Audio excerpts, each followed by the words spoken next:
ముందుగా ప్రాన్స్ని శుభ్రంగా కడిగి గసగసాలను డ్రై మసాలాలను పెనం పైన వేయించి వాటితో పాటు టమాటో ఆనియన్లను మిక్సీ పట్టాలి. ఇప్పుడు సపరేట్గా onion, tomato, curry leaves, coriander లీవ్స్లను చిన్నగా తరిగి సిద్ధం చేయాలి. కడాయి పైన నూనెలో వేపుతున్న ఆనియన్లో తగినంత అల్లం వెల్లుల్లి పేస్ట్ వేసి కలుపుకోవాలి. తదుపరి టమాటో, కర్రీ లీవ్స్ వేసి కలుపుకోవాలి.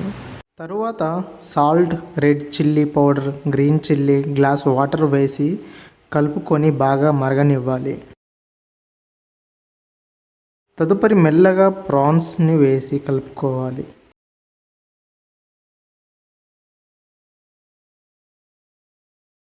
ట్వంటీ టు 25 మినిట్స్ బాయిల్ అయిన తర్వాత garam masala, coriander powder, coriander leaves వేసి మరో 10 నిమిషాలు కలుపుకోవాలి. అంతే, ఎంతో రుచికరమైన ప్రాన్స్ కర్రీ రెడీ.